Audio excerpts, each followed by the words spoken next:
Okay, if you have the network, they recently did a Nigel McGuinness special called Chasing the Magic, because he likes to do card tricks.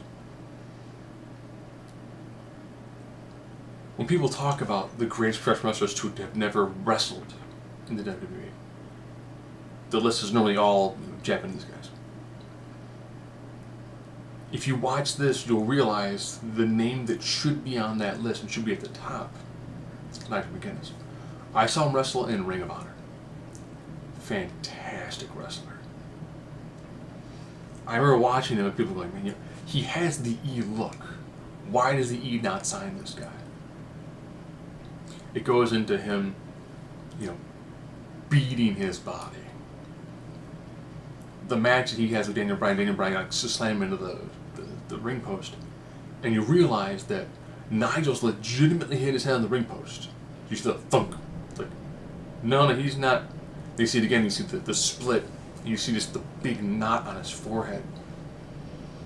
And Daniel Bryan going, yeah, we were talking at the same time. And Nigel's like, yeah, I talked about I had some injuries, Daniel's like, oh, I lied. I lied horribly. Daniel Bryan, of course, goes on to have a career, and then later on he has mentioned, yeah, I lied about having concussions, that's why I occasionally, can't hold a fork. And Nigel's like, okay, so I'm going to go get surgery, but I have no money.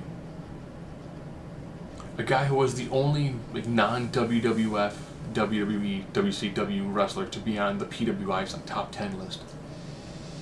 Traveled the world, was a champion, had no money. Well, did I put $8,000-9,000 in to do this, and then to do this, and then to do this, and then hope that they'll sign me? Then he jumps over to TNA, it's Desmond Wolfe. Has absolute bangers with Kurt Angle. The nice thing is I like how now WB and TNA, Global Force, Impact, Network, Owl, Panda Energy, Chocobot, Mattel Power Hour, they spent enough time together. And it's like, okay, we want to use bits and pieces of what you guys have on your library, because you won't sell it to us. But then we'll be like, if you want to see more, go here and watch this. And hearing him talk about, then I went to TNA, got hepatitis. That's why he's against the intentional bleeding in matches. So I just got hepatitis. It's like I couldn't afford the medication to take care of it. My body didn't take care of it normally. It's like I was able to effectively get experimental drugs to be a test case, cleared it, TN lets him go. He's like, all right, well, he wants me back. No? Just more Ring of Honor stuff. Tobias injuries piling up. Realizes that now he's like, well, you want something else to get the surgery, can't afford the surgery, can't afford the downtime from the surgery, does the retirement tour, and his goal was always to be in the WWE. Which I like when they show Daniel Bryan going, I like being a wrestler, my dream was never to come here, but I had to come here to make enough money to be a wrestler.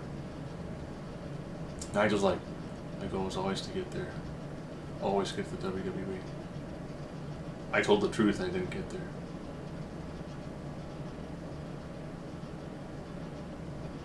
But then as they're doing the NXT UK piece, now we need someone with, the English background, and bring in Nigel McGuinness. And the best part of this story is it's not about his destination in mind was always get to the WWE, and he was still clearly focused on doing it. Now that he's there, he's making the best every opportunity that he possibly can. But he didn't get there the way that he wanted to, but he didn't stop wanting to go there.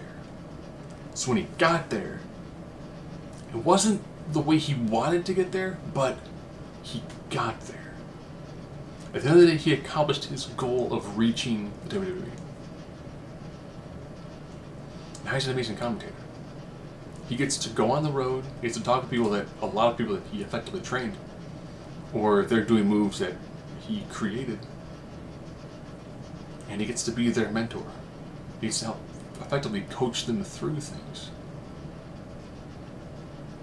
And I think now he's realized, he's like, yeah, this is not half bad.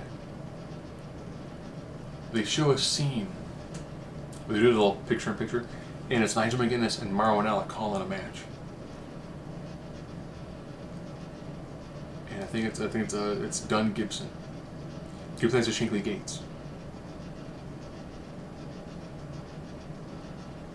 Nigel is standing up, freaking out. Marwan Allen is freaking out too. Now, of course, they know the outcome of the match, but they are so invested in what's going on in the ring. There's so much passion in what they're watching. They entirely just get absorbed into it. So you're listening to it at home. That's what brings you really into the wrestling.